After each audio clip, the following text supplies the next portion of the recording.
ကလေးကိုခတ်တင်းတင်းဖတ်ရှိ၍မတ်တက်ရက်လိုက်ကလေးကသူ့ကိုမျက်နှာပွဲကစားစရာအယုတ်တစ်ခုလိုဟန်မဆောင်နိုင်စွာလဲဘင်းမှတိုင်းဖတ်ထားကြသည်ကျွန်တော်နောက်ကျသွားတဲ့အတွက်အားလုံးကိုတောင်းပန်ပါတယ်ခုမှအားလုံးပြုံးနိုင်ကြတော့သည်စောစောကဒေါသတွေဆွဖြစ်နေသည့်တော်မြင့်မြတ်၏မျက်နှာကြီးဟာမြေးလေးကိုပုံဆက်ကောက်ချီလာတာမြင်သည်နှင့်မီးနှင့်တွေ့သည့်ဖျောင်းနေကလေးကိုအသာချ၍ပန်းလာတွေထိုးဆိုင်ထားသည့်စပွဲနောက်နှစ်ယောက်ထိုင်ကုန်မှာသူဝင်ထိုင်သည်သမီးထိုင်လေဘုံမြန်မင်းနှင့်အတော်ကြီးစင်တူလွန်သည်သူ့ကိုငွေတစ်ချိန်လုံးမျက်တောင်မခတ်လိုက်ကြည့်နေခဲ့သည်မြသူကတစ်ချက်မျှလမ်းမကြည့်သူလက်မှတ်ထိုးရမည်နေရာမှာလက်မှတ်ထိုး၍ငွေရည်ဘက်ကိုတွန်းပို့လိုက်သည်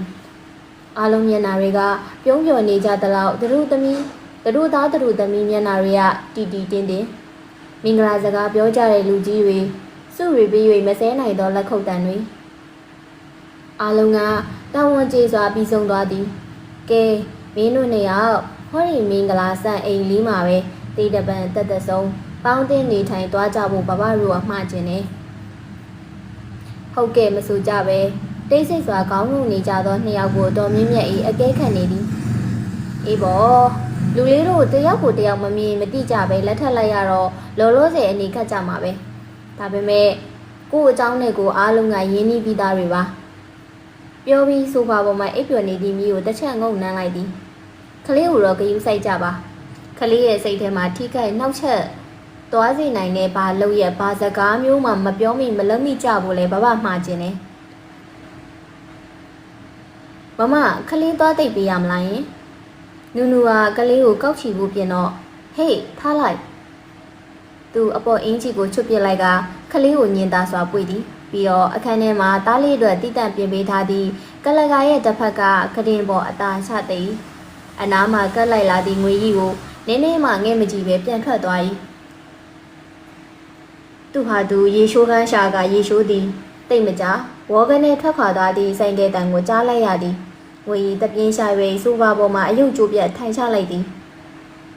သူမဘဝမှာမချစ်မနစ်တက်ခဲ့သောယောက်ျားတို့နှင့်တယောက်ပြီးတယောက်ဆုံစည်းခဲ့ရသည်အခုအဖြစ်ကတော့အဆိုးဆုံးပါသည်ကိုကလည်းမချစ်သူကလည်းစိတ်ဝင်စားပုံမပြခဲ့သောယောက်ျားနှင့်နူးနူးရေချင်းမမအဲ့ဓာတွေတိမ့်ပြီးရင်ဟိုတယောက်ကိုတကားဆောင်ဖွင့်ပေးလိုက်နော်တို့ကောင်းနေအောင်နေပြီဟုတ်ကဲ့မမနူးနူးဆောင်လိုက်ပါမယ်နေဒီမို့နူးနူးဖြတ်ကနေကောင်းဆောင်လိုက်ပြီလို့နဲ့ညလုံးတွေရဆက်ပြီးပြင်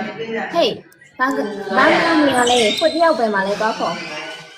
ရှင်ဘယ်တယောက်လဲနန်းဝင်ကြီးဆိုတဲ့မိန်းမကိုပြောတာသူခက်ဆောင်းဆောင်ပြောတော့နူးနူးနာရီကိုမောကြည့်သည်သူပါလိုက်ကြည့်ဖြစ်သည်ညစ်တနာရီထိုးဖို့9မိနစ်သာလို့တော့သည်မမကောင်းမှုလို့အိတ်နေပါတယ်အကိုလေးနူးနူးတကားဖွင့်ဖို့စောင့်နေရပါမလို့သူ့ကိုသွားခေါ်ပြီးရင်မင်းပြတ်မလာနဲ့တော့ကြားလားဟုတ်ကြားတာပဲဒီလောက်စူနေတဲ့အတန်တွေနဲ့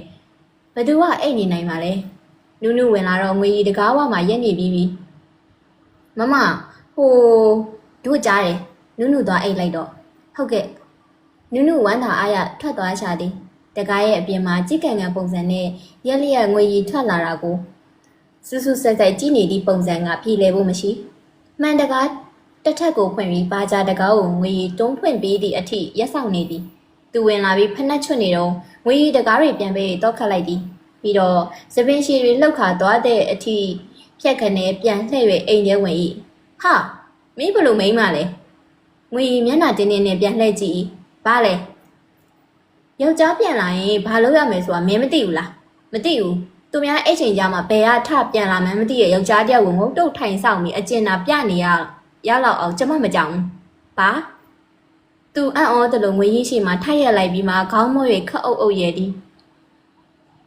မင်းပါဆက်လေးကတိတ်လှလောက်စကလုံးကတဲ့ပြင်းမှလားနန်းငွေကြီးသူ့ကိုမကျင်တတ်စွာစူးစူးရဲရဲကြည့်သည်သူကလည်းအေးဆက်ဆက်ပြန်၍စိုက်ကြည့်သည်အတန်ကြာမျက်လုံးချင်းစစ်ခင်းနေမိကြပြီးငွေကြီးနှကန်းကိုမှဲ၍ခြာကနေလှည့်ထွက်သွားသည်ငွေကြီးနောက်ကသူပါလာပြီးအခန်းထဲရောက်တော့သူပဲတကားပိတ်လိုက်သည်နေအောင်အဲ့ရစီသွားသည့်ငွေကြီးလက်မောင်းကိုသူဖမ်းဆွဲထား၍ဒီမှာအင်ဂျီကျဲသေး၍ဖြုတ်ပေးစမ်းပါရှင်းကလက်မပါဘူးလားပါတယ်စိတ်မရှိလို့ငွေကြီးကိုအင်ဂျီထုတ်ခိုင်းခေါင်းမူးတယ်ဆိုပြီးခေါင်းကပ်ပလတ်စတာကတ်ခိုင်းကြံဖိုင်ရိတ်ခိုင်းနေလိုက်တာငွေကြီးစိတ်မရှိတော့ ဒီမှာရှင့်ကိစ္စကဒီညပြေးအောင်မလားဘာလဲမင်းစိတ်မရှိဘူးလားမရှိဘူးမိမလို့မိမရကြံဖန်ညစ်ခိုင်းတတ်တဲ့ရှင့်ကိုလည်းအံ့ဩတယ်ဘာခုံကျန်းတန်းစွာဆွဲဆောင်ပြစ်သည်မင်းငါ့ကိုမိမလို့မိမရလို့ထပ်ပြောကြည့်စမ်းသူ့ဒေါသအကြောင်းမပွဲတုံးခါထွက်လာ၏ငါ့ကိုမိမတယောက်ရဲ့အစ်စ်ကိုတစားစားတောင်းပြီးဒူးထောက်အညက်ခံတတ်တဲ့ခက်တုံးလုံးကောင်လို့မေးထင်လားဒီမှာနန်းဝေအခုမင်းရှိမှရက်နေတဲ့ဘုံဆဲဆိုတဲ့ကောင်ဟာကိုလိုမင်းရဲ့ဇကားတခုံအောက်မှာခေါင်းညိတ်ရုပ်လုံးနေမယ်မထင်နဲ့မင်းဟာကလေးတယောက်ရထားပေမဲ့လင်းဆိုတော့ဘာမှမိမမဟုတ်ဘူး